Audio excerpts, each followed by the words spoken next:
We are the DFPN. Always question the answers. No Gimmicks Podcast, and we bring it to you.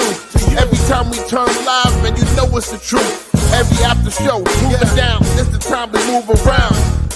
No Gimmicks Podcast is going down.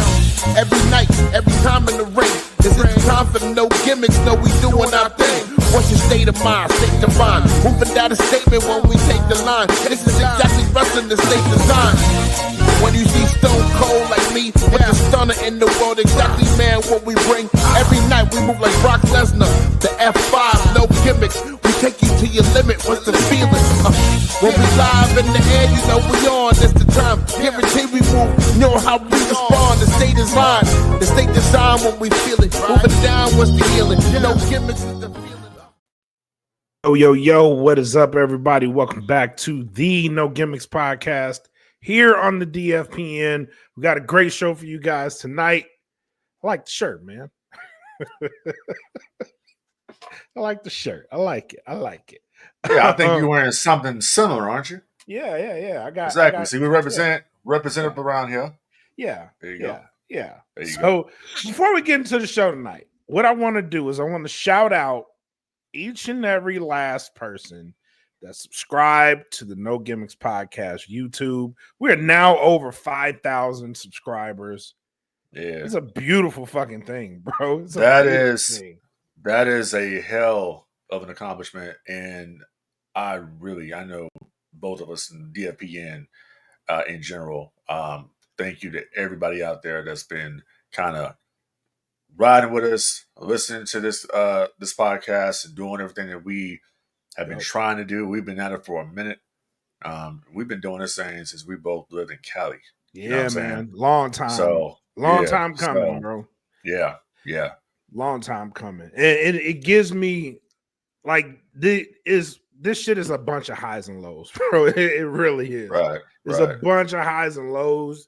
And like I gotta give you your flowers, bro. Like for us to stick through it, and you know, we talk off scenes and try to come up with the best possible ideas for the show. Like, I wouldn't want to do this shit with nobody else, bro. Like, I appreciate that. I appreciate that, man. And just to give people like the real quick story, the infancy of this podcast. I mean, when I met this dude, like we met through our wives. You know what I mean? Yeah. And we clicked like that. And he had always kind of wanted to do a podcast. He had never done a podcast. So that little talk I had would kind of morph into what would become the DFPN. You know, that's kind of where it started. You know what I'm saying? So I appreciate that. Like this tag team here can't be outdone because we just have that connection. We have that bond. We had that friendship that we've had for years now, and we just pretty much we have that chemistry. And that's one thing you can see here when we do this podcast is that me and Blak and Mac here, we have incredible fucking chemistry. Like that's why we're not out here to shill. We're not out here to fucking kiss anybody's ass. When I am on this podcast, when Blak's on this podcast, you are getting my thoughts 100%. This is the shit that we talk about in private. We're just having a conversation where we're out here open to the world. That's pretty much what it is. So it's a great thing to do. It's a great platform to be on. And thank you to everybody out there that continues to ride with No Gimmicks, continues to support us here on YouTube. And I mean, this is the future, man. It's the way it goes. And also want to thank everybody that's been recently, following me on Instagram. That's one of the big things that I've been pushing lately with D Vader Cosplay. That's DEE Vader Cosplay on Instagram. Just posted a new picture the other day of my Darth Vader costume that I wore this past weekend. Did an event over here at the Rolling Oaks Mall called Get Your Ears On. It was some Disney thing. No, I'm not shilling for Disney. It just happens to be a Disney. It happens to be a Disney themed event. But it was a cool little troop, man. It was cool to meet the little kids and all that. And it was cool to meet the little kids, meet the adults, young and old. Actually, was in a video for Ken's 5, San Antonio News. They got a little clip of me in the video, so That's cool, it's pretty man. good, pretty good shit, man. So, yeah, that's dope. That's dope. Yeah. Shout out to Rolling Notes too. yeah. We were because we were there, and I was like, me and Kelly, we went here with Mac. Yep. In 2023, the day of the Royal Rumble. Yep. And and I'm like, I haven't been back since. So that's like no knocking it, but it's like that's a shoot. Like I haven't been back since. So because I saw your post and I was like, oh, he's at Rolling Notes. Yeah, like, this has to be important.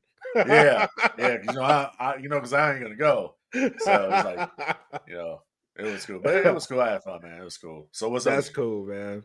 That's cool. That's cool shit. That's cool shit. But yeah, man. Shout out to everybody. It's been a time, man, and that speaks to 2025 for DFPN as a whole, man. Everybody's making major moves. It's dope as fuck to see. It really is, man. I mean, not only our podcast, but I know that Jeff and USDN they've gone up too in subscriber count. Smoke Pit as well. So we're on the rise, and it's only going to get better. Especially with what we have to talk about tonight. Oh yes, we have a show. First things first, before we get into it, we got some stuff to go back to before we get into the meat and potatoes of the night. But let's jump into the show. We'll start with WWE, man. Let's go.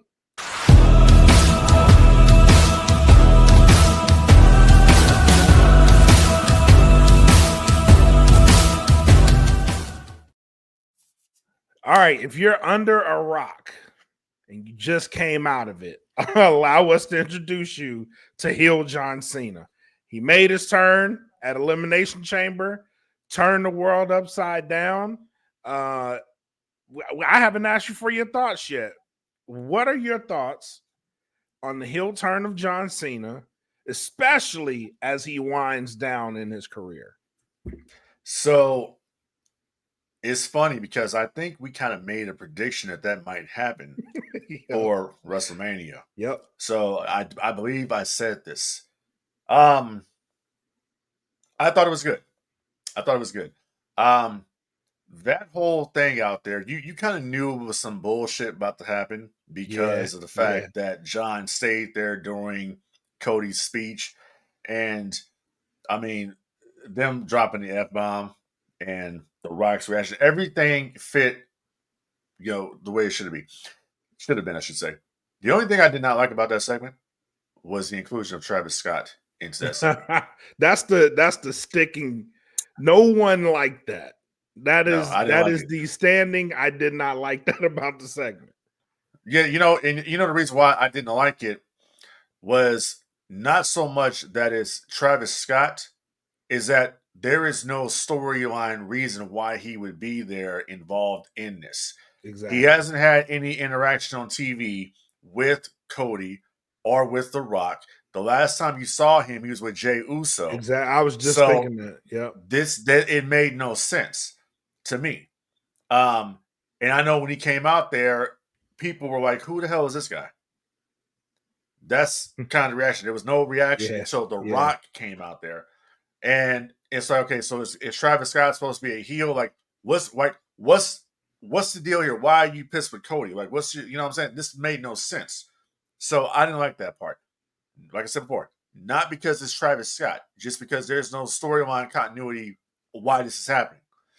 But my goodness, when Cody said, "Hey, Rock, go fuck yourself," and the place popped. First of all, I can't believe I heard that on TV. Like, this is some ECW level stuff. This is like some Vince Russo WCW 2000 type of stuff. You don't hear this kind of stuff on WWE TV. So kudos to them for going that route, but doing it for a reason, not just doing it just to do it, but they did it for a reason. It was building up to something. Yeah. So then when John goes in to hug Cody, and you see The Rock doing this, and then you see I'm like, okay. And they finally pulled it off. And John Cena is such a good actor because he's able to turn that shit. Like, this guy, on a dime. On a dime. My man Teddy Long, shout out to him. He said that it's no problem for John Cena to be a heel because he's a heel in real life. I So believe it. you know what I'm saying? As easy as that was, I'd believe it. Yeah. So like I said, I thought it was a masterful angle that was done. It was really good. Now let's get to this part of it. Okay. This is going to be the negative about it. Yeah, go ahead. I did not like the follow up to this on Monday Night Raw. Neither did I.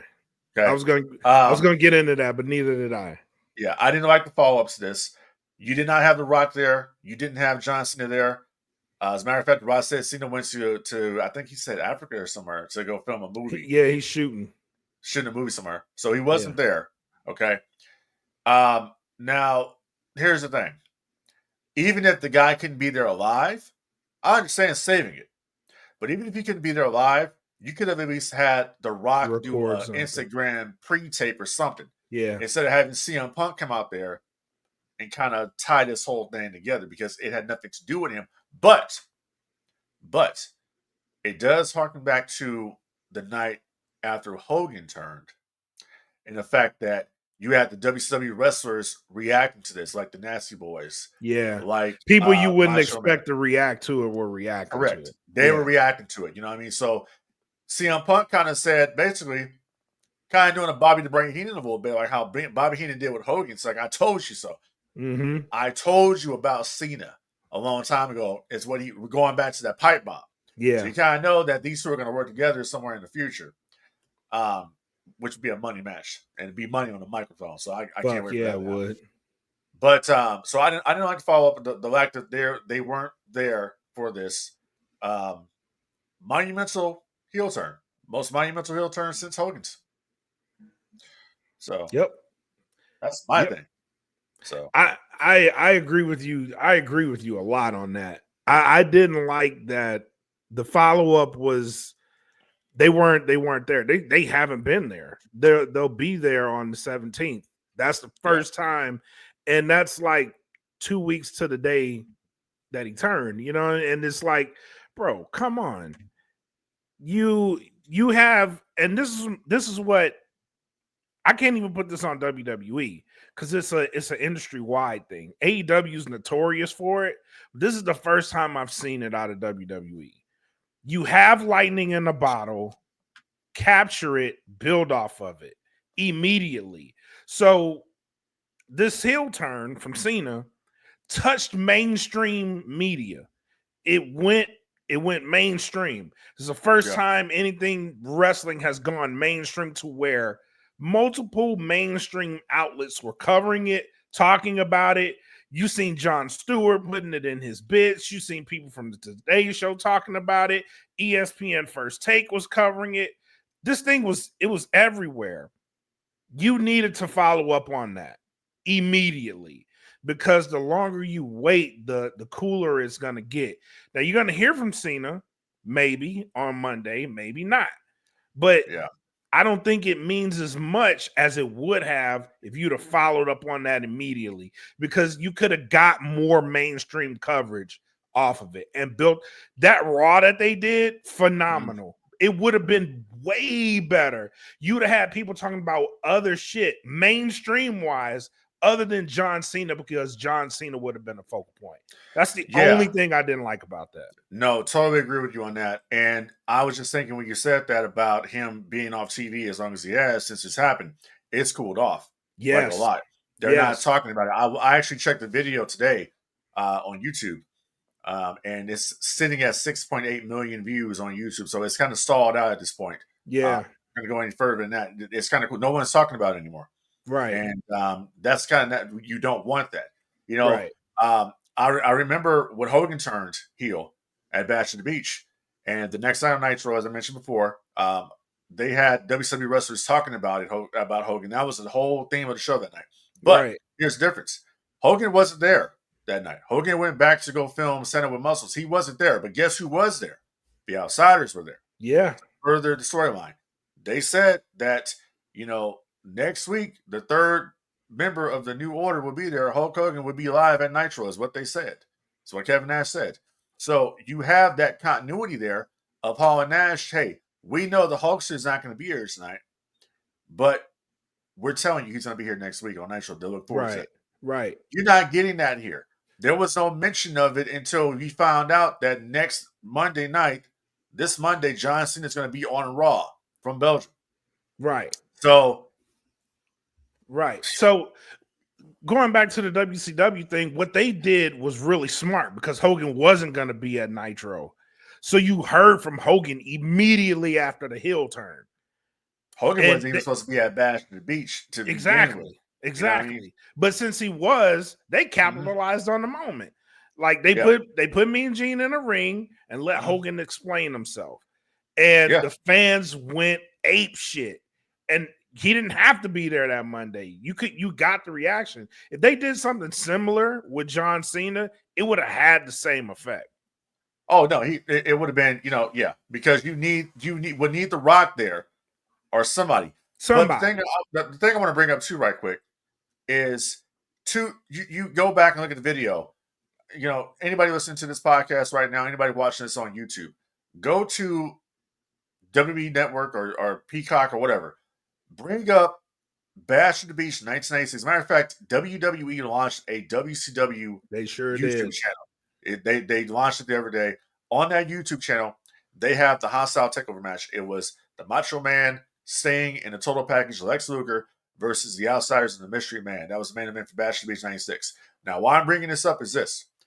When Hulk Hogan comes out there, it's a complete shock to everybody that he's there. Except the announcers, but it's a complete shock. Even the police officers that are there, like, oh yeah, shit's on now. That's how they're looking. You know what I'm saying? Because they like, wow. So then he comes out there and he drops that leg on Randy Savage, and the place goes crazy.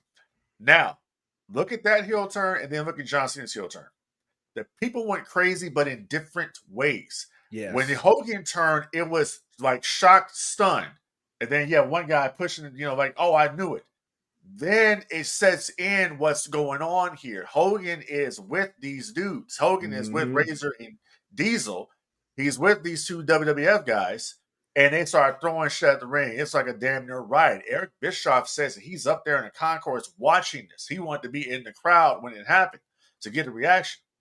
And when he saw it, he was like, wow. You know what I'm saying? So when John Cena turned heel, kicked Cody in the nuts, you didn't get that reaction that you would think for Cody Rhodes of sympathy and like, oh man, you got people cheering you because they had been waiting for so long for Cena to do something like that. Yep. So people, and that's kind of like, I don't know, unless Cena comes out there and he's just ultra pro asshole. I don't know if people are going to necessarily boo John Cena as a heel, because the reaction that he got showed me this is what fans want. When Hogan turned, this guy had been the predominant babyface for many, many, many years. Yeah. Believe in yourself, take your vitamins, all that shit, right? So when he turned, it's like, we had been booing Hogan at WCW. But like, whoa, how dare you? Like, you. Exactly. You know what I'm saying? Like, that's the difference between the two. You're not supposed to ever do that. You weren't ever thought you would see that shit, right? And then when Hogan comes out there 2 weeks later on Nitro, he's wearing all black. Mm-hmm. He's got all black on. He's got black gloves on. He's wearing some sunglasses. Kind of like when he was in on that Nitro in Chicago, when he came out there, when he was speaking with the Dungeon of Doom 95, that kind of like that, testing the waters. It was the dark Hulk Hogan. Right. But he came out there, and I'm thinking Cena has to do the same shit. Cena cannot come out there wearing the jorts and all that shit. You got to come out there wearing a suit or something, bro. You got to really embrace the Hollywood shit if you want to get this over. Cena has to be the complete opposite of what he is prior to the Elimination Chamber. I agree. To be an effective heel. I agree. I definitely agree. And he can't, I don't want comedic. I don't want none of that shit. Give me an ass kicker. Yep. You got to be heel, John Cena. You got to like heel on these people. And the thing about it, bro, is that this would have worked out so many years ago when Cena was getting booed to death in those buildings. Yes. He's been getting such a positive reaction because, people miss John Cena. So when he comes out there, he gets that reaction. It's like, okay, it would have been so much more effective years ago if they would have done it. But hey, listen, we're doing it now. So let's see where it goes. I like it because he's winding his career down. and it's one Having of the some fun. things. Yeah, he's having some fun. He's able to go out there. He's able to be himself, which if he's really a heel, it's gonna connect well, and then he go out on his terms. I love that shit. Honestly, But you know another thing too, that what happens here as well is they completely stole the thunder from Jey Uso and Gunther. Oh, they did. They did. That because and you and I have talked about this privately, and I'm gonna talk about it now publicly. Do it. I do not think they give two shits about Jey Uso and that Royal Rumble win. I think that they just threw the dude a bone because he's over and the fans yeet, and I think that's bullshit because it's basically we already have plans for John Cena is what I'm getting here. Yeah, we know the Elimination Chamber is going to be more important, so we're going to let you have this. You go for the world title. Cena's going to go for the WWE Championship, and it's going to basically main event night 2. Because we already know the WWE Championship main event is the second night of Mania, which is the most important night. I don't give a damn what anybody says. Night 2 is the most important night. Period. It is. So that's kind of what I get from that. And that's so disrespectful to Jey Uso and so disrespectful to Gunther. That's what they're presenting to me. That's so as a viewer of the show, that's what I'm seeing. That this over here is not as important as John Cena and Cody Rhodes. Cody Rhodes even came out here on Monday Night Raw. He's not a Monday Night Raw guy. He's a SmackDown talent. Yep. He's on Raw. Yep. You know what I'm saying? So that's how I look at that, bro. No, I look at it the same way. And I was there when I was looking at it that way since they announced Jey versus Gunther. And I was like, normally that guy that wins the Royal Rumble, and we talked about this privately too. And I'm like, normally the guy that wins Royal Rumble goes after the WWE Championship. It's just traditionally that's how it's worked out. And you pointed out that there's been cases that people have gone after the other championship. Correct. And I'm like, I get that. And Batista went after Batista went after Triple H in 21, and then Taker went after Batista at 23, WrestleMania 23. But look at those cases. Like in those cases, it meant something. It doesn't mean the same thing for Jey Uso. Not when you have Cody versus John Cena, and you have the title on the line, and it's John Cena trying to get that 17th championship win. Like that automatically is the show, bro. That's the show. And then it's funny. Go ahead. You're piling on because you're probably Monday Night Raw. We're probably looking at a triple threat between Roman, Punk, and Rollins.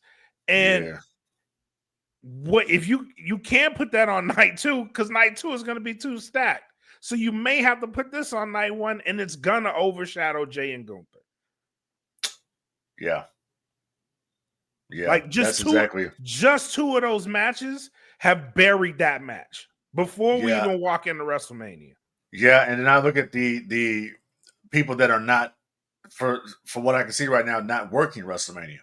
Yeah. When you talk about biggest heel turns in WWE, do we not mention the New Day? Exactly. And how they've squandered that shit. Yep. Like, I mean, come on, man. Like, that's the best they have for the New Day. Yep. I'm digging Kofi and Xavier. The whole presentation, I dig it. I think the theme song is fire. You know what I'm saying? Me too. They are not doing anything with them. And then, my God, dude, Jimmy Uso. I'm like, what is going on there? Yeah. Nothing. And Jimmy has, I don't understand it. From what I hear, Jimmy, like personality wise, is better than Jey. Oh yeah, you can see it. Yeah. And I think Jimmy they need to give something Jimmy to. He needs to get over with something. There's potential. I mean, they were over together as Usos. So don't tell me that Jimmy Uso can't get over on his own. Jimmy Uso got sidetracked when he turned on Jey. Because they were so over at the time, so hot, right? Yeah. And that just completely just ruined everything. That just ruined his push. And then he was all lucky to Roman, and that just that was just lame, dude. Like that was crap storytelling right there, and I think it really hurt him in the long run. And it's Yeah. like I don't like that, man. Like they could be doing like out of the bloodline. When you look at this, and I'm about to go somewhere with this one. Go ahead. So you look at the bloodline as a faction. Okay, who was made in the bloodline? Who was made in the bloodline? Who was made in the bloodline? That whole lucrative run of the bloodline. Who was made? Out of all those guys, that's it. That's it. That's it. Because you can't So say it's kind of the else. same comparison I can make. Well, who was made in NWO? Oh, that's good. That's good. That's good. Yeah. Nobody. Nobody. So out of all these guys that you had in the bloodline, let's take a look at this for a second. You got Roman, who's already made. Okay? You got Roman. Mm-hmm. You got the Usos. You got Solo. You have Sami Zayn. Okay? Who was made? Just Jay. You go to the Bloodline 2.0, Solo Sikoa, Jacob Fatu, the Guerrillas of Destiny. Who was made? Nobody. And they It's had just something. They're fucking up with Jacob right now. They showed Jacob as a great athlete, as this kind of this force, but nobody was made. Like Solo Sikoa is nowhere near. I mean, what happened? You were pushing this guy. You were pushing this guy to this level, and he never got to that. Oh, like once again, go back to NWO. You had Hogan, Hall, Nash. They were already made. X-Pac already made in the WWF. Okay, I mean, Macho Man already made. Yep.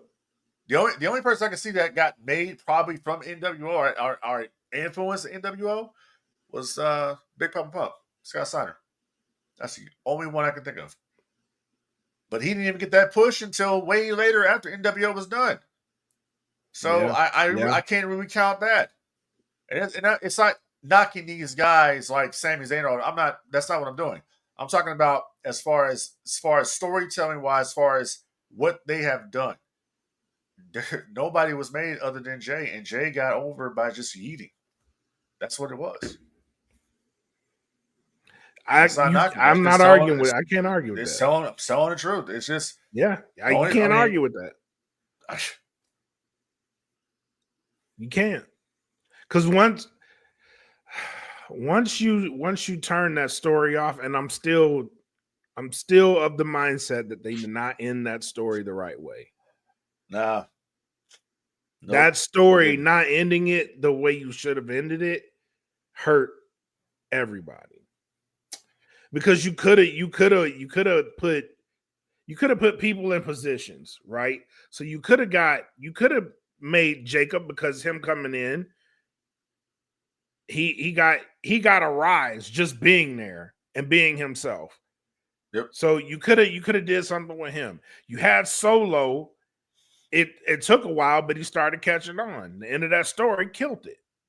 Him losing to Roman killed that story for him. It killed his run. Him losing to every damn body. Yeah, that killed the run. Too. You know, and it go once again, and go back to NWO. Okay, that story didn't end well either. You know, same thing with Bloodline. Same kind of thing. It didn't end the way it should have. And now you have these guys kind of floundering. You got Roman Reigns. Okay, he's the tribal chief, but where's the tribe? Like, you know, and I will say this too. You can say, okay, we're going to put the bloodline back together. You can't. Roman's too over as a babyface at this point. You can't. They can't just, we're going to turn Roman heel. Roman, you see the reaction the guy got the other night in New York? Crazy. The guy's one of your top baby faces. Yep. You already know this, okay? Yep. So, and it kind of seems to me that they may have turned Seth Rollins, because I was listening to the commentary and how they were talking about how Seth Rollins kind of was like a coward and all this. They kind of, you know, they kind of dropped the freaking from his name. Yep. So I think we're going to see Seth Rollins kind of go into a heel, which I think it might be time for him to go. I mean, he's still over, but it might be time to go in that direction. Yeah. I think it's time for CM Punk to go heel too, though. Honestly, I would agree with that too. You know? I would agree with that. But you know, I'm gonna bring this up right quick, and then we can move on with the show. It relates to the John Cena turn once again. So if it was me that's telling the story, that's writing the story, I actually would have saved Cena's heel turn for WrestleMania. I would have too. Because I would have had Cena going into WrestleMania as the underdog that has to be number 17. He has to win that championship. He has to break Ric Flair's record. The story was already there. He already planted the seed. So in order to do that, he would have to then sell his soul to the final boss. Yes. Kind of the same thing that happened with Stone Cold Steve Austin in The Rock, WrestleMania 17. He had to beat him to become the champion. I need to beat you. I need to beat you. I have to beat you, right? Yeah. That's what it is. And so did Soul to Mr. McMahon. Now, we all know how that turned out. It was a shock moment, but obviously it didn't work. If they would have pulled that off at Mania with Cena, and then that crazy crowd the next night at WrestleMania, imagine what would have happened then. Yeah. So that's my 2 cents on how I would have done it. No, I agree with that. Before we move on. Yeah. So there was a story that came out that said it was supposed to be Cody. Do you believe that or no? I think that they probably floated the idea to Cody, and Cody turned it down, just like Cody turned it down at AEW. What I saw, and I'm Mike Mueller, I think that's his name. Okay. Mike has been very, very out there on social media and No Gimmicks Podcast fan group, which you can join on Facebook, by the way. He has been very adamant about them not turning Cody. What I saw Monday night, I am going to agree with Mike for the time being, not to turn Cody. Cody has the little kids. He has the kids, and that's kind of what they need from him. And I will say that he's very stale. He is very stale. Mm-hmm. When he turns, it's going to be big. He's going to break some hearts when he turns because of just how over he is right now. So that's my thing. I'm actually agreeing with Mike. Well, there you go, folks. Yeah. Me, I'm like, fuck them kids. Turn, bro. Nah, I don't know what to believe. I just know we got what we got. I like Cena's turn, but let's get to one of the topics. Yep. So a list came out of the 30 best heel turns from WWE. Yep. Gee golly. Lo and behold, Cena is number 1 on this list. Yeah. I'm gonna start this one. Y'all smoking. Yeah. Y'all smoking. You are smoking. Yeah. If you believe John Cena had the great listen, and there's a lot of people on this train, I'm gonna shoot it down, bro. Yeah. That is not the greatest heel turn in the history of the business. No. You have to go back to Bash on the Beach, 1996. And you talked about this earlier. This is a pig's fly moment. You didn't believe, even with him walking down, even when he did it, people were in such disbelief. Like, yes, people didn't believe John Cena was going to turn heel. He did, right? People cheered this shit. People didn't cheer Hulk Hogan. Bro, people were throwing their shit in the ring. Like, whatever was in their hands, they threw it in the ring. They had grown men crying, jumping over the fucking barrier to get to him, and they had to beat the shit out this dude. Yeah. Like, this didn't happen with John. Like, people were legitimately hurt. Yeah. And even watching, and you knew how hurt people was, because this is This is pre-Twitter. This is pre-everything. It's all everybody talked about. This is pre-social media. This is all everybody talked about. You go to school the next day, people like, dude, I cannot believe Hulk Hogan is the bad guy now. People who I knew didn't watch wrestling were like, dude, Hulk Hogan is the bad guy now. What is happening? Right. And like everybody is like, I have to get home because I have to watch Monday Nitro because I have to see like what's going to happen. Yeah, that heel turn was monumental, and not only in the immediate, like people pissed off and throwing shit in the ring, what it did to the industry. Yeah, over time. Now with Cena's, we're not there yet. The overtime part, we can't see what it's going to do, but I can tell you in the immediate, they're fumbling this shit. They capitalized the fuck out of Hogan's heel turn because people were genuinely hurt. You have people like Sting in the ring who were like, dude, I wouldn't believe that you would do that ever. Like, you have let down all these people. So that is number one in my book. Yeah, and it was number 2 on their list. Exactly. It was like, that's why absolutely I'm like, I looked at that list, I'm like, this is some WWE straight bullshit. Is what this is. There is nothing that's gonna top that heel turn. It will never happen. Nope. I don't give a damn. And I've seen a lot of it. I've seen a lot of shit in this business. Nothing tops Hogan's turn. It won't happen. Nothing. Won't happen. Because you know how nothing's ever going to top it? Because that is going to be what people compare a heel turn to. Yep. You see it all on social media. All the different wrestling pages talked about, Cena's heel turn was good, but it wasn't great like Hogan's. That's what I got from that. Exactly. You're damn right, because of the dynamics here. You got to think back to where we were in the business in 1996. Okay? Yes. Wrestling was down in 96. Yep.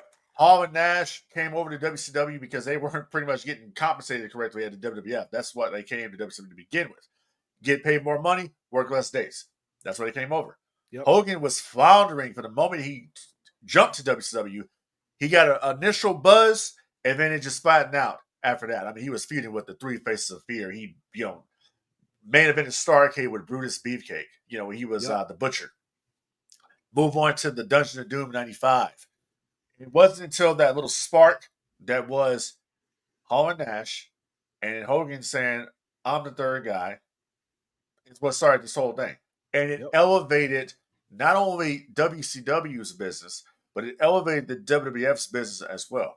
Because the WWF was forced to change. It made them step up. It made them step up. Because this was a company that had gone through the new generation, had gone through the steroid trial that nearly put Vince McMahon away for 17 years. Okay, and Vince thought he thought he was going to be convicted to go to jail for sure. He was already making arrangements for, I believe, Jerry Jarrett to come in to run the company. Mm-hmm. Okay, so they thought all these things was going to happen. All right, and Bischoff launches Monday Nitro, shit's on, right? But the entire time they're doing Nitro, he's taking shots constantly at the WWF. Yep. So that was kind of the catalyst of like, listen, we're going to take what we're doing over here and we're going to just step it up with the outsiders, conceptually of what the NWO was going to be. So it helped both businesses, it helped both brands, helped the entire industry because everybody was talking about Hogan's turn. Yep. At the time, it was all over mainstream media at the time. Hogan turned heel. Hogan turned the bad guy. All the telephone calls and emails, because email was still in its infancy, but all this stuff was going on. Hate mail they got to Turner, to CNN Center. That's when shit was working. Yep. So WCW definitely capitalized on it until they ran it into the ground. Now, with Cena, it's a different time now. Like, Cena is not going to have an impact on that business because remember, all these shows are already bought and paid for on Peacock. So they're getting paid for this regardless. These are all paid shows. So it's not like Cena is going to be like, oh my God, we're going to up the business here because it's already paid for. The only way you're going to make any money off of this is when you go to the stadiums and you sell the merch and all this other shit. Our Netflix subscriptions go up, which they're nobody's watching Raw. It's the same audience is watching Raw. We're you know what I'm saying? Yep. So if you talk about the immediate impact of John Cena's heel turn, there has been none. Because that Monday after the Elimination Chamber, the number didn't go up for Raw. It went up slightly. But it's the same people watching both shows every week. Yep. That's what's going on. So to answer the question, I don't think Cena's heel turn is affecting business at all. It's just business as usual, to be honest. You know what? I got to agree with that. I really got to agree with that. And that goes back to the number.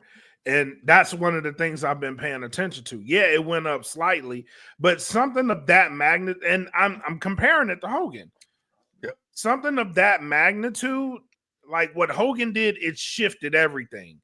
Everybody had to tune in because that wrestling was mainstream. And that's what goes back to the mainstream talk, right? Once you hit mainstream, you have to do what you need to do to stay there. And I don't think they did that with Cena. So you kind of get what you got. Now, if he'd have turned and you announce him for Raw, I guarantee you that number would be higher. It'd be way higher than it was because people want to hear from that.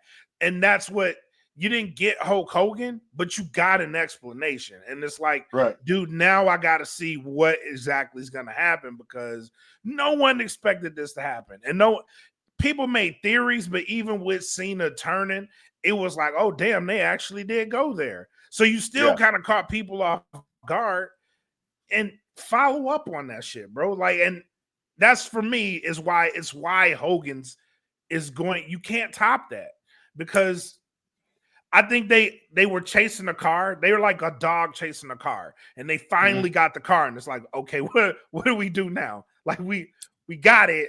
What do we do? You know what I mean? And it's like, bro, you have strike while the iron's hot. The iron was hot as shit. Don't let that cool off. I'm actually right now, as we're talking, I'm actually trying to find the ratings for that Nitro. It has to be a monster. So July 8th, 1996, the night after Bash at the Beach, WWE Nitro drew 3.52 million viewers on TNT. There you go.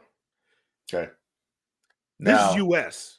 This is US. This is the TNT network, and WWE drew 2.49 million. So there you go. There you go. So I'm trying to bring up, let me see. Because people wanted to see that shit. Yeah. Yeah.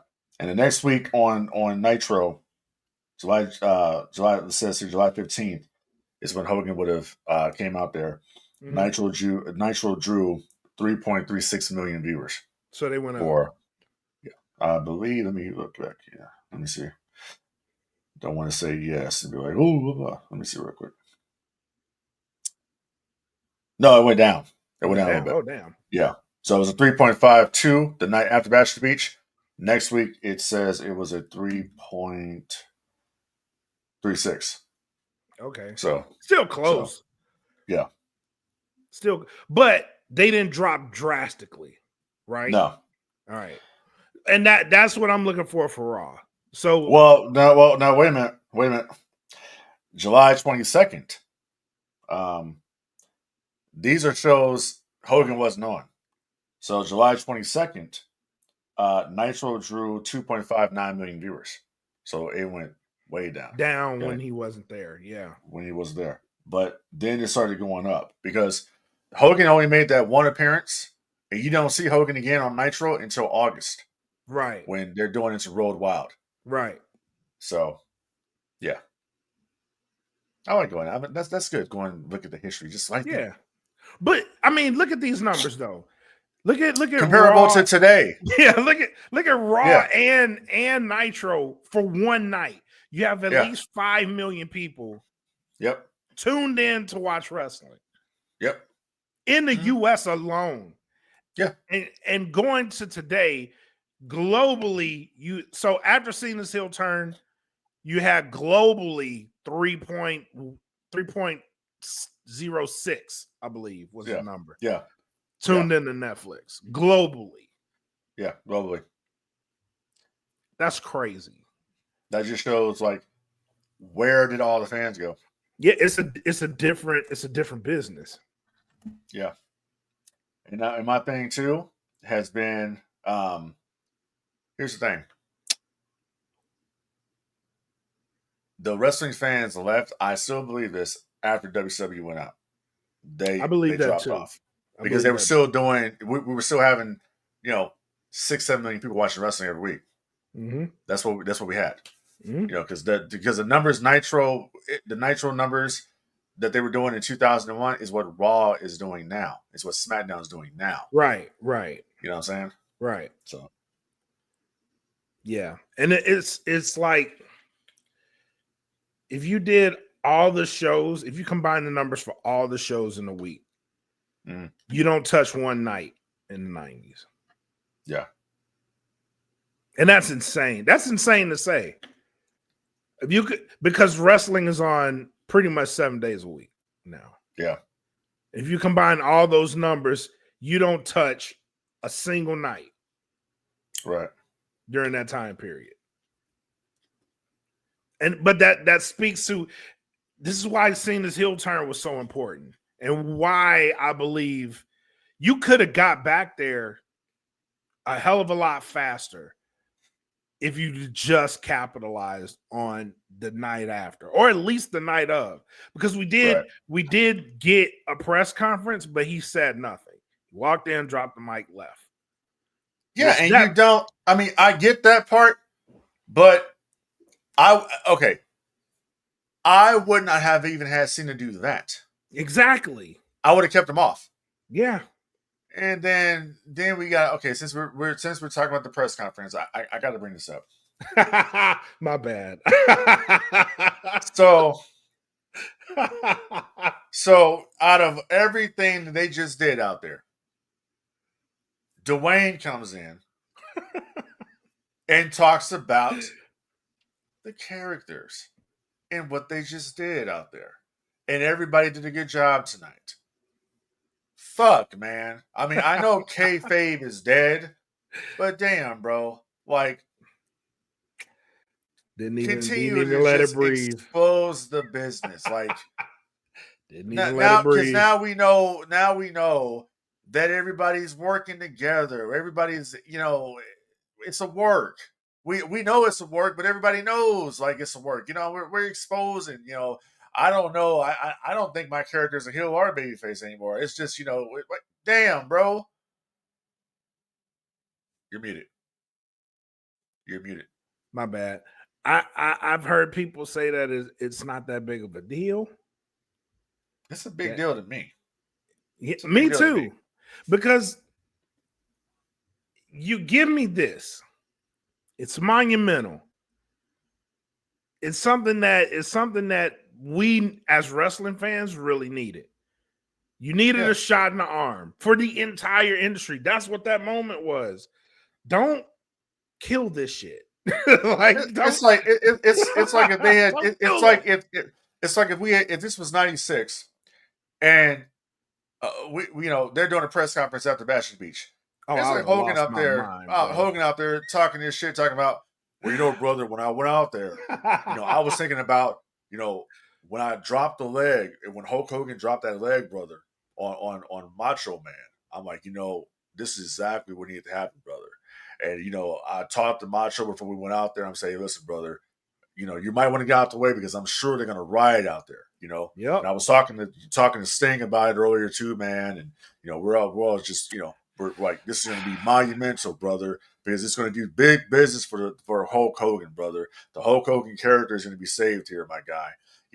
That's what's gonna happen. Then you got Scott Hall would chime in. Man, we told him, Chico, that this is what's gonna go down, man. Hey, you go out there, hey, T-Bone, you go out there, man, you drop that leg, 1, 2, 3, man, and that's it. Nope. Then you have Kevin Nash over there, only thing Nash would be like is saying, too sweet. That's what it was. Nope. Right. And it's like you just killed it with that, bro. You killed it. Yeah. My character. It's like me. It's like I'm out, doing a thing at Rolling Oaks the other day. Well, I went out there and I had my wife with me. She's my wrangler, help me get, my stuff going. And I was like, the character of Darth Vader, like, what am I going to do when I'm here today? I'm going to take pictures and I'm going to say, you can stand here next to me and take this picture if you give yourself to the Emperor. Shit like that, like my character of Darth Vader. Make sure we sound authentic and make sure, I gotta make sure I gotta make sure my Zoom multi-stop is hooked up correctly to change my voice and all that, so I can sound just like the character that D Vader is gonna do. That's just what it is. It's wild, bro. No, it is. That's wild. That's wild. Yeah. And it's like you can't ignore that. You can't. No. You can't. It's like you see it, and it's like, do I suspend my belief or do I just call bullshit? You can't. You can't. Because it's like when you see this, it's like it negates everything that I just saw. Everything. And I know the deal. I know the deal. We know the deal. But to blatantly put it out there, like fuck. Yeah, they screwed the pooch on that shit. Yeah, no more. Don't stop doing these goddamn press conferences. Stop. Well, they only do that because AEW doesn't. That's where it starts. Yeah, that's true too. All right, let's move on. Let's move on to the other list. Because that's the only thing that was. I want to talk about that list. Fuck the list is stupid. Yes. WWE list. Yes, it is. And just like the next list. Well, WWE didn't make this one. This was made. It was made by I think BET or some shit like that. Yeah, BET. Yeah. They gave the 15 best black wrestlers. The pillars. I mean, when I want my wrestling knowledge, I'm going to go to BET to get it. Exactly. Because Jesus. Yeah. But anyway, let's go over this list of the top characters or the top wrestlers of all time, according to them. So number one, top black wrestlers of all time. All time black wrestlers. Greatest, the 15 greatest black wrestlers ever, according to BET. Number one, Booker T. Number two, The Rock. 3, Kofi Kingston. Then Mark Henry, Sasha Banks, Mercedes Moné, Junkyard Dog, Ron Simmons, Bobby Lashley, Bianca Belair, Devon Dudley, Big E, Jacqueline, Naomi, Shelton Benjamin, Jazz. The floor is yours, sir. Where is Hacksaw Butch Reed? Didn't make the cut. Do people not remember Butch Reed in Mid-South? Didn't make the cut. Do people not remember Butch Reed with Ron Simmons and Teddy Long in WCW Doom? Didn't make the cut. Okay. One half of the first black tag team champions ever. Yeah. Where the hell is Ahmed Johnson on that list?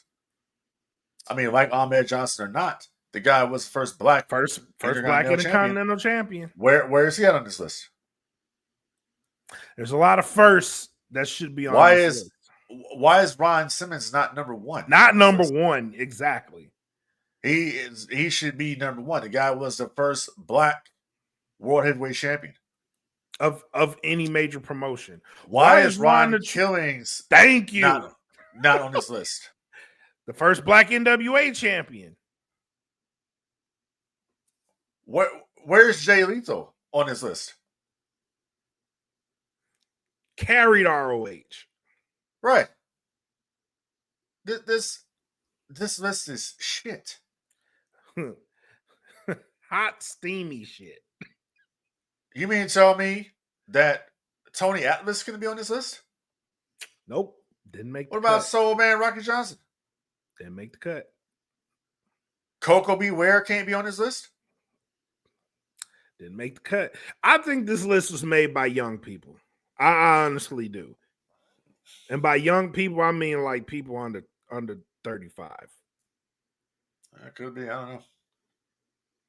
And then somebody was like, bro, whoever looked at this list was like, bro, you need to make some adjustments. This list is shit. This list is shit. That's a bunch of crap. Yeah. It's terrible. Yeah. So Booker T. It's a shitty list. Booker T at number 1 is killing me. Who the fuck decided that Booker T is the greatest black wrestler alive or ever?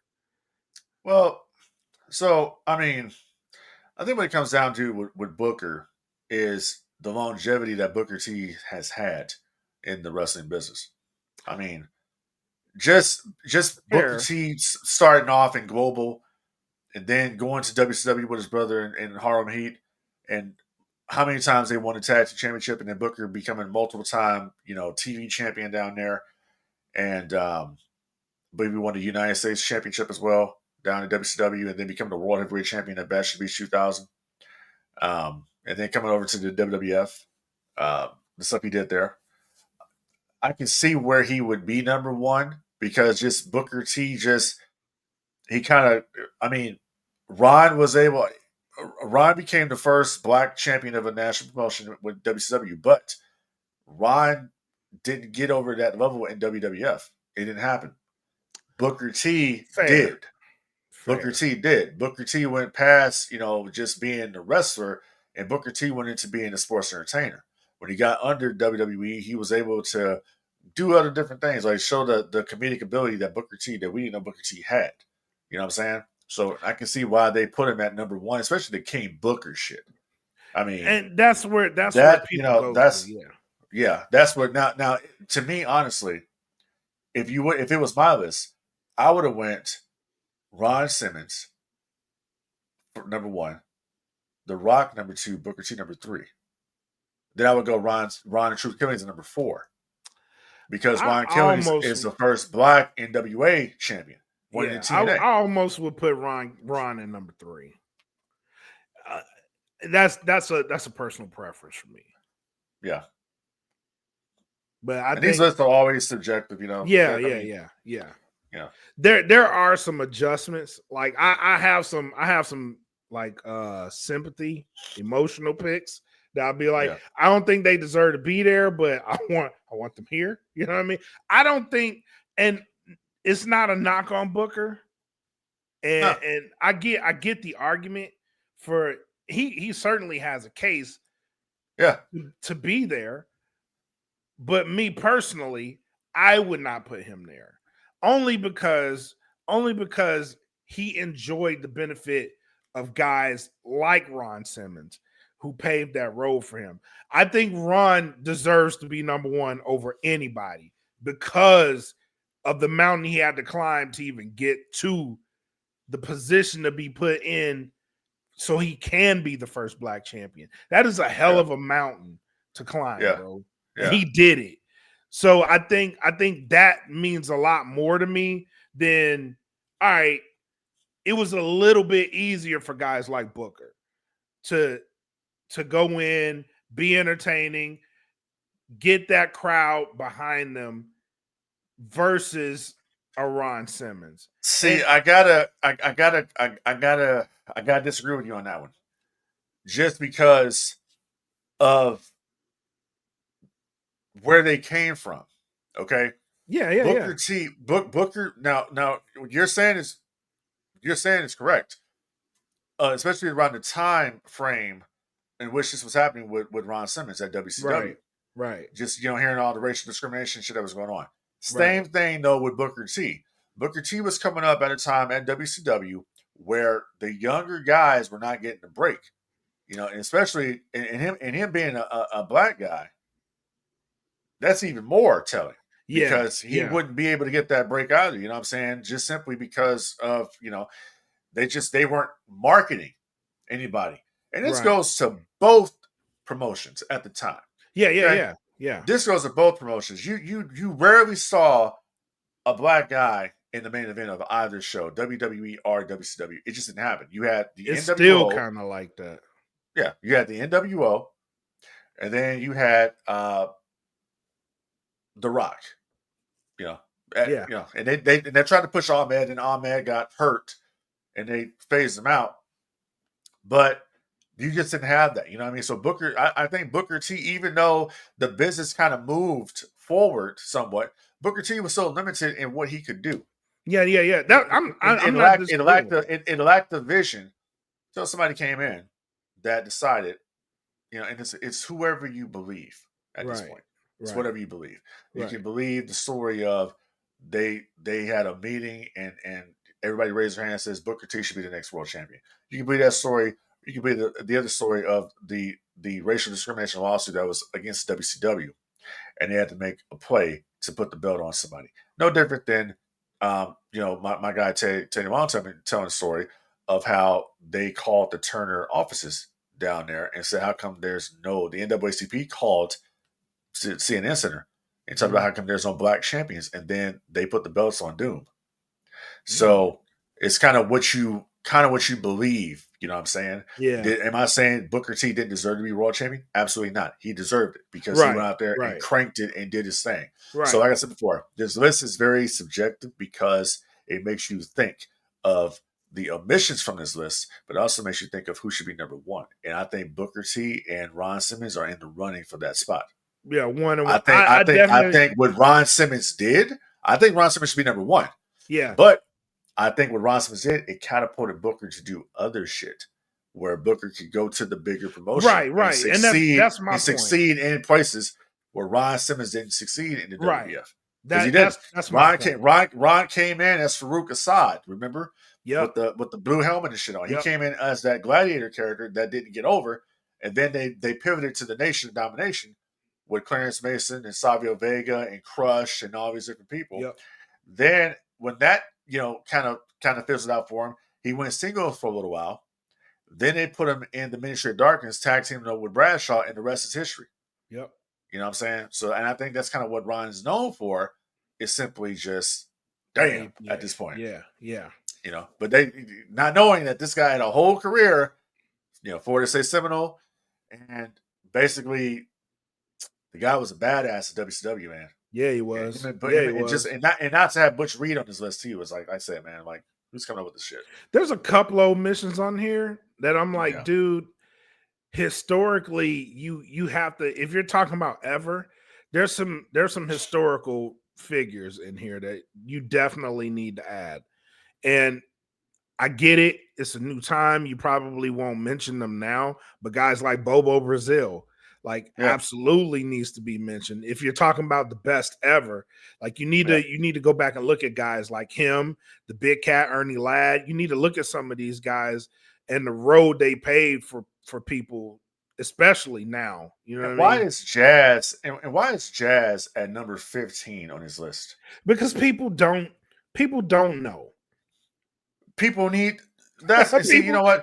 That's bullshit excuse. That's a bullshit excuse because Jazz was out there performing in the WWE at a time when women weren't really getting pushed like that.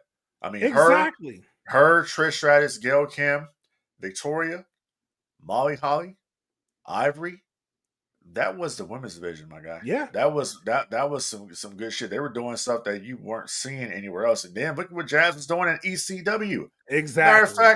Matter of fact, why is New Jack not on this list? Exactly.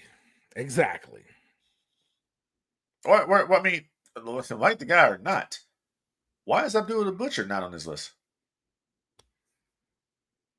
Exactly. And that's why I say if you look historically, there's people that need to be on this list. And for no other reason than they paid a lot of dues so that people behind them can have it a little easier. But when it comes to Jazz, like the disrespect is crazy, bro. That shit is crazy. Because they put Mercedes up there above Jazz. Bro, the disrespect is wild. One of the greatest women's WrestleMania matches ever is never talked about. You know why? Because it followed one of the greatest WrestleMania matches ever. And I'm talking about there was a triple threat between Jazz, Trish Stratus, and Lita. but it followed Yeah. Rock and Hogan. So no one ever talks about that match. But in my opinion, it's the greatest women's match ever to hit WrestleMania. Ever. They went out there and they busted. Oh my God. I would They go busted above ass. that one. I would go above that one, and I take a look at WrestleMania 19, Victoria versus Jazz versus Trish Oh Stratus. yeah, that's a banger too. That's a banger too. Yep. Yeah. Mm-hmm. Yeah, that's a banger too. But yeah, people don't recognize, bro. And another one that's missing from this list, and it's crazy to me. But where is Akeem the African Dream on this list? Ooh. Ooh. I'm just fucking around, bro. I know. Oh, Bad Mr. News Brown. Mr. out there. Mr. Bad News, yeah, Bad News Allen. Where's he at on this list? Mr. Hughes, like they fucking up, bro. No, yeah. Fucking up. I mean, do you think Michael Jones, Mike Jones, Virgil deserves to be on this list? Yeah. You know what? I think he had a career before he became the bodyguard. I think he does, honestly. Yeah. Yeah, man. I mean, Coco Beware gets on this list just for stomping that guy out the way he did. And you know what I'm saying?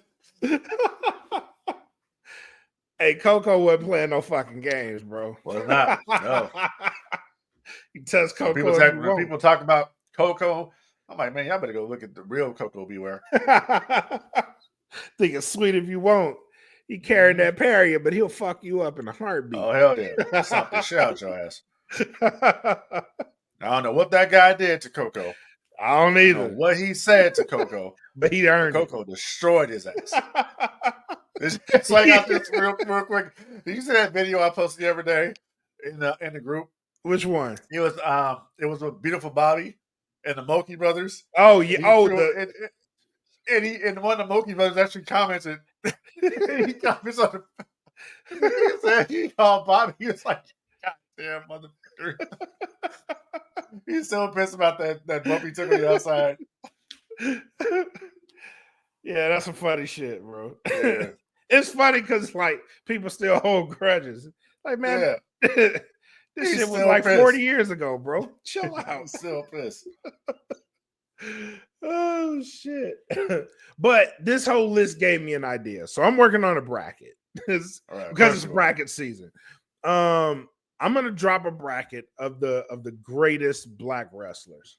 Because I know there's more than 15. I know we can have a nice debate about it and drop that in the group, man.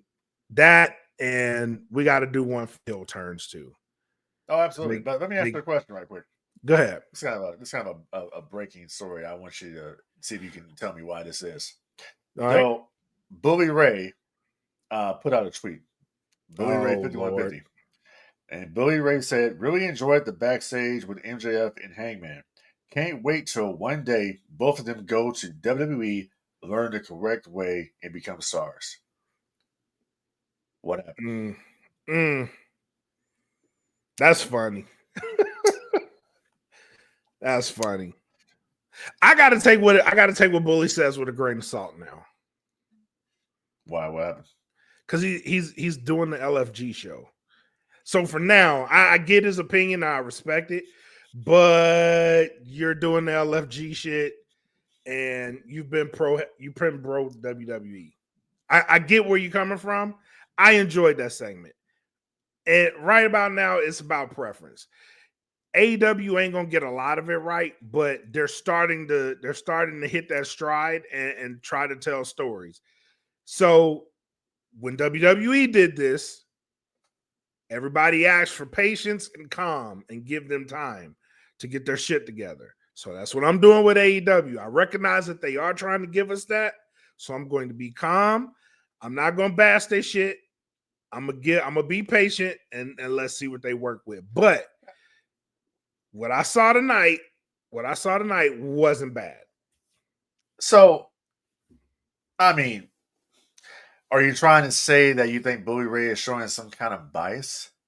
since he's on the LFG show? I'm not saying that at all. I'm not saying that at all. That's kind of what you said. No, I'm saying I got to take what he says with a grain of salt.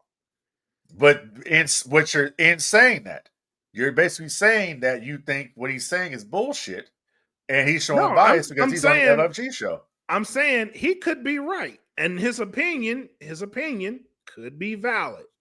He knows he's a worker in the business. We're just fans. I know this. You know so. What I'm saying is because I agree with a lot of what Bully is saying. Yeah. The optics of him saying what he's saying right now, especially with him working on the LFG show, it doesn't give me the warm and fuzzies. So I'm going to take what he says with a grain of salt, but I'm also going to use my viewing experience because I watched Dynamite. And I did not think it was a bad segment.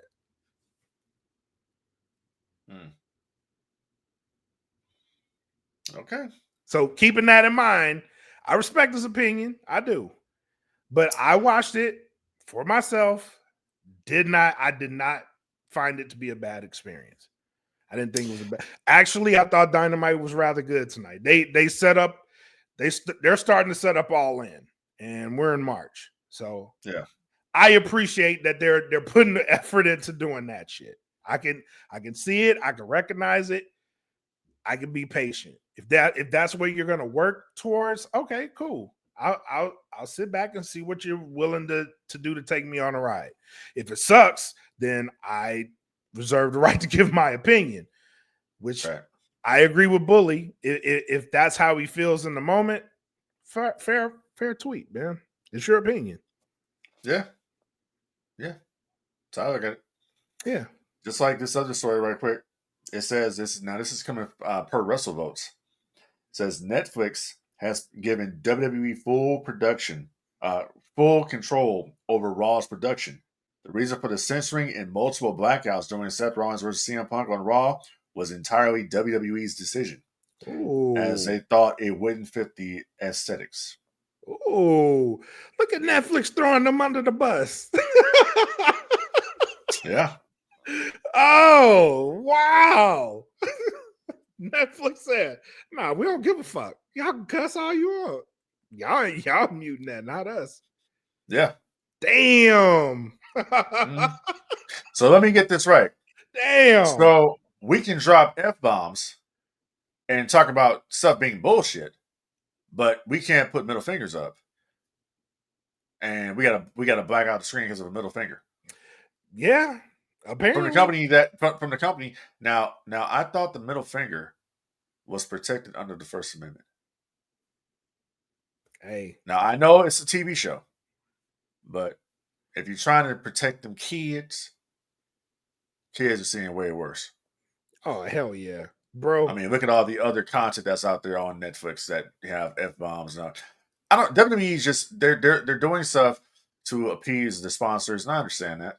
But it's a middle finger. Stone Cold drew how many middle fingers back in the day? Millions. So what's the big deal? That's a middle finger. That's not even the worst thing you can do today. That's not even the worst thing you can do to somebody that. I mean, what would you rather me do? Would you rather me put a middle finger up or just actually say "fuck you" on live TV? Exactly. Just give them the middle finger. Hell, Tiana does that every day. It's like good morning to her. I tell her, like, hey, man, chill the fuck out. You know what I mean? Like, hey, when I was that age, my mouth was terrible. I mean, do you know how much shit I see? I'm watching The Sopranos. Okay, it's a whole bunch of shit. You know what I'm saying? Yep. Self-censoring is wild. Netflix did them dirty. It's like me up there talking this. Hey, why don't you go ahead and shut the fuck up? Yeah. Hey, you know what? You're a bunch of you old. Oh man, Netflix did them dirty. That's wild. Yeah. That's pretty damn lame to me. That's wild. I'd have been, oh man. Like, man, why would y'all put that out? Because they're probably getting complaints. Like, bro, we thought this Netflix move would be like, you know, you'd be free to cuss. That's the problem with y'all thought too much. When they came out there and says hey, listen, it's still going to be the lovable WWE programming that you're used to. We're going to be appealing to all audiences. We're not going to change. So I don't know why you guys thought that all of a sudden we're moved to Netflix and we're going to be able to cuss and show tits and ass and all. No, we're not going to do any of that stuff. You're going to get nothing but the same shit you get, except we're going to have a drone flying through the crowd. We're going to turn the lights down. We're going to have a black mat on there. We're going to just, we're doing the stuff here. I'm not sure where you guys saw. You thought the Attitude Era was coming back? You thought the Ruthless Aggression Era? Wrong. Wow. We're not doing any of that stuff. Wow, they got him. We'll occasionally drop an F-bomb here, or some shit here, or Naomi calling Bianca a bitch over there. We'll drop those things, but damn it, we're sticking to the story here, what we're doing. We got to appeal to our sponsors. Our character development is unbelievable. The characters that we develop here at WWE. Don't forget our Next in Line program. Damn. Netflix is like, y'all ain't blaming us for this shit. We would never blame our partner. You ain't blaming us. Nope. No, it was our decision to mute it. We're going to continue to mute and black out the screen. If any inappropriate conduct happens on the show, I guarantee you, or I'll go into the damn grave, we're going to censor and block it out.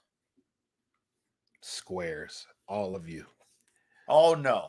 We're just censoring. We have to protect you from yourself. Goddamn squares. I mean, I'm sorry. GD squares. Yeah. Come on, man. We're an entertainment company. We have to keep up with our sponsors. We have a big sponsorship with Mattel.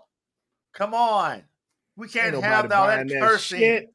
We can't have all that cussing on the show. We can't do that.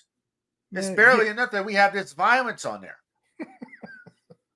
Bleeding and come on, man. We can't have that kind of stuff on here. What happened? No. I mean, I know it's a wrestling show, but I mean, it's just like what Dwayne said at the press conference, our characters, the development, the storytelling. Swear to God. Dynamite goes to Max only. Listen, you have Game of Thrones on Max. I need all the cuss words. Right. well, all the cuss words. But it's still on. But it's still on TBS, I believe, right? I know. Yeah, it is. They're simulcasting. Yeah. Right. So, unless you wanted to give us a uncensored version, but I don't know. Yeah. It's I don't really care about that. I just think it's kind of stupid. It's kind of lame. It's wild because you have the freedom to do that, and I get it. You don't want to go too far, but dog, take advantage of it. Bro, you ain't coming back from hey, Rock, go fuck yourself. No, you can't. You can't. You ain't coming back from that. So I understand why all of a sudden now, oh shit, we gotta black out the screen. Oh no, we have to. No. But wait a minute, you guys, you want to black the screen out because of the middle finger? But what about what Cody said? Well, we have to make an exception because it's Dwayne. Well, Dwayne, that's what he wants. He wanted that in their mind, it means more when they censor something and then they don't. But if it just comes off Bush League. Exactly. If you're gonna censor it, if you're gonna say something that you have to censor, it's not gonna mean anything later. Just don't do it at all. Yeah, just don't do it. It's like it's weird because in my brain, honestly, when Cody did that, I'm like, dang, somebody missed the censor button because they had been censoring something all night, and it's like. And they've been putting these uncensored segments all on YouTube. It's all on their YouTube channel. Yep. So, I mean, they flow with it. Why? Why censor it then? Just let it go. Just let it fly. It'll feel better. Yeah. Crazy, man. But let's get to our final shots. Wrap this thing up, man. Yeah.